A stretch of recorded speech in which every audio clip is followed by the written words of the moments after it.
साथ हम भावार्थ देखते हैं, जिसमें विनय तथा भक्ति को कवि ने प्रस्तुत किया है।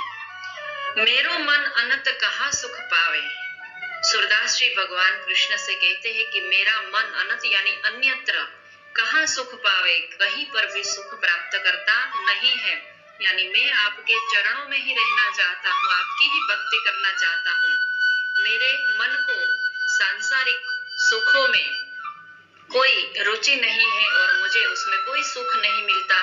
मुझे तो आपके साथ ही सुख मिलता है, आपकी भक्ति में ही सच्चा सुख मिलता है, अन्यत्र नहीं।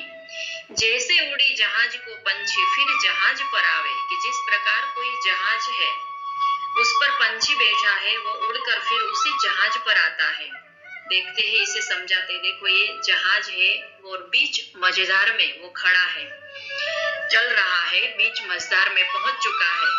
पक्षी उन पर बैठे हुए हैं और अब पक्षी को किसी और जगह पर उड़कर जाना है, लेकिन उड़कर जाए भी तो जाए कहाँ जाए, चारों ओर पानी ही पानी है, कहीं उसे बैठने का ठिकाना नहीं मिलता और अंत में वो थोड़ी दूर आसपास उड़कर थक कर हार कर फिर उसी जहाज पर वापस लौट कर आता है।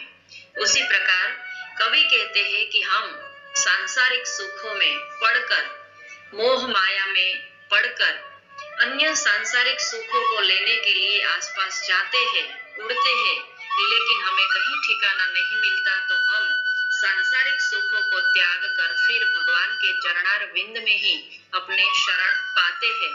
उसी प्रकार पंछी वापस फिर जहाज पर आता है और भक्त भी वापस फिर अपने प्रभु के पास ही आता है। तो मैं भी कृष्ण के चरणारविंद को छोड़कर किसी और देवता का ध्यान न करूंगा और आसपास उड़कर पंछी की तरह मैं फिर सांसारिक मोह माया को छोड़कर भगवान कृष्ण की शरण में ही आना चाहता हूँ। कमल नैन का छोड़ी महात्म और देव तो ध्यावे।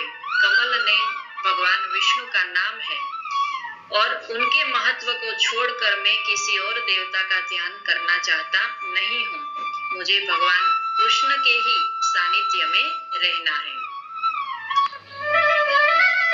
भगवान विष्णु के कई नाम हैं और अनेक अवतारों के अनुसार उनका एक यह नाम है और उन्हें हरि के नामों से तो पुकारा ही जाता है, लेकिन कमल नयन के नाम से भी उसे पुकारा जाता है।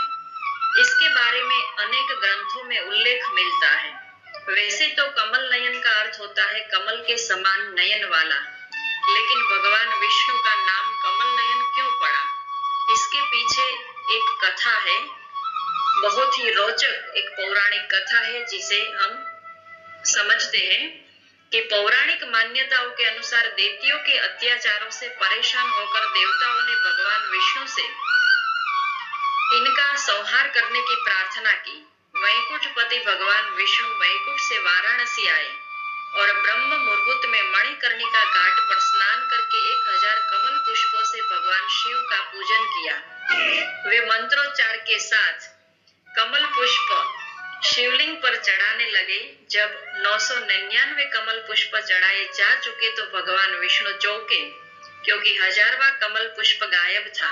विष्णु ने काफी ढूंढा पर वह पुष्प नहीं मिला। वह पुष्प भगवान शिव ने भगवान विष्णु की परीक्षा लेने के लिए छिपा दिया था। जब भगवान विष्णु ने फूल काफी ढूंढा, लेकिन जब वो नहीं मिला तो विष्णु ने शिव जी को प्रसन्न करने के लिए कमल के फूल की जगह अपनी एक आंख निकालकर चढ़ाई। जब श्री विष्णु ने शिवलिंग पर अपना नेत्र चढ़ा दिया, यही वजह है कि भगवान विष्णु को कमल नयन कहा जाता है। इसके पश्चात शिव जी ने प्रसन्न होकर भगवान विष्णु को तीनों लोकों का पालन करने की जिम्मेदारी दी और विष्णु जी को सुदर्शन चक्र भी दिया, जिससे श्री हरि विष्णु ने दैत्यों का संहार कर देवताओं को सुख प्रदान किया। तो इस प्रकार उसे कमल नयन कहा जाता है। तो मैं ऐसे कमल नयन विष्णु के महत्व को छोड़कर और देवता का ध्यान करने वाला नहीं हूँ, ऐसा अनन्य भाव सूरदास जी यहाँ पर बताते हैं। परम गंग का छोड़ी पियासो दुर्मति कूप खनावे। पवित्र गंगा नदी का पानी छोड़कर कोई ऐसा प्यासा अभागा नहीं होगा जो कूप खनावे के लिए जाएगा, यानी कुएं का पानी पीने के लिए कुएं का खनन करेगा, कुएं को खोदेगा।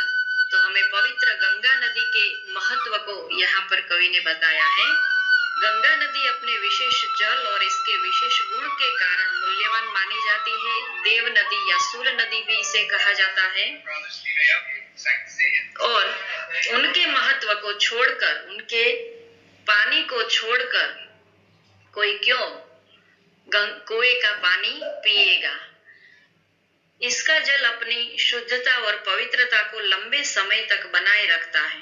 माना जाता है कि गंगा का जन्म भगवान विष्णु के पैरों से हुआ था।